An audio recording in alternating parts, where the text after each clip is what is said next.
صحرا اور ریگستان کیا ہیں؟ یہ صحرا کہاں کہاں پہ واقع ہیں؟ صحراؤں کی زندگی کیسی ہے اور اس میں رہنے کے فائدے کیا ہوتے ہیں؟ آج کی ویڈیو کا ٹاپک ہے، باقاعدہ آغاز کرتے ہیں۔ بسم اللہ الرحمن الرحیم۔ تمام دیکھنے سننے والوں کو احسان اللہ کی طرف سے السلام علیکم۔ آپ اس وقت دیکھ رہے ہیں میرا یوٹیوب چینل احسان گوٹ فارم، ڈسٹرکٹ بکھر، حیدرآباد تھل۔ آج بات کرتے ہیں جی صحراؤں اور ریگستانوں کی۔ دنیا کے اندر جیسا کہ آپ کو معلوم ہے کتنے بڑے بر اعظم ہیں، اور دنیا کا سب سے بڑا صحرا اور ریگستان جو ہے اس کو صحرائے صحارا کہا جاتا ہے۔ یہ صحرائے صحارا افریقہ، بر اعظم افریقہ میں ہے، اور یہ بہت بڑا بر اعظم ہے، یعنی دنیا کا سب سے بڑا ریگستان یہ بر اعظم افریقہ میں پایا جاتا ہے۔ اس کے بعد آتے ہیں جی اپنے ریگستان کی طرف کے پاکستان کے بر اعظم، جیسا کہ ہمارا بر اعظم ایشیا ہے۔ ایشیا کا سب سے بڑا ریگستان کون سا ہے؟ جس کو ہم چولستان بولتے ہیں، کچھ لوگ روہی کے نام سے بھی اس کو یاد کرتے ہیں۔ یہ ریگستان کچھ پاکستان میں ہے اور کچھ انڈیا میں ہے۔ یہ ریگستان آغاز کہاں سے اس کا ہوتا ہے؟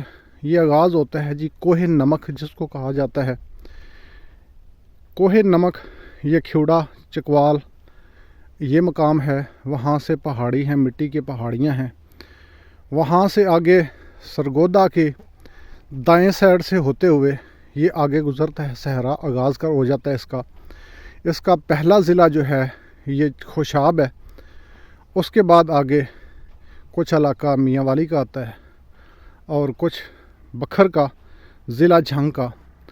اس کو تھل کہتے ہیں۔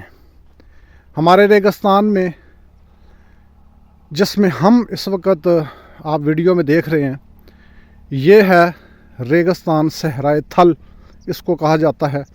آپ تھل کے نام سے اس کو جانتے ہیں۔ یہاں سے یہ آغاز ہوتا ہے اور یہ ایک بڑی لمبی پٹی ہے، یہ جاتا ہے جی آگے سمندر تک۔ یہ 3 حصوں میں مشتمل ہے۔ پہلا حصہ تھل کہلاتا ہے، دوسرا چولستان کہلاتا ہے، اور تیسرا تھر کہلاتا ہے، جو صوبہ سندھ کے اندر پایا جاتا ہے۔ ان میں فرق کیا ہے یہ میں آپ کو آج اس ویڈیو کے اندر بتانے والا ہوں۔ بنے رہیے گا لاسٹ تک۔ اگر آپ اس چینل کے اوپر ابھی تک نیو ہیں تو چینل کو سبسکرائب کر لیں، ویڈیو کا سبسکرائب کرنے کے بعد بیل آئیکن بٹن آن کر لیں، لائک کر دیں، اور ہو سکے تو اس کو شیئر کر دیں تاکہ کسی کی معلومات میں اضافہ ہو سکے۔ صحرائے تھل یہ 6 ضلعوں کے اوپر ہے، 6 ضلع اس کے اندر آتے ہیں، اور یہ مظفر گڑھ ملتان کے پاس جا کے یہ ختم ہو جاتا ہے۔ ختم نہیں ہوتا بلکہ یہ دریاؤں کی وجہ سے وہاں سے آگے درمیان سے یہ کاٹا گیا ہے۔ یہ 2 دریاؤں کے درمیان میں ہے، دریائے جہلم چناب اور اس کے بعد دریائے سندھ۔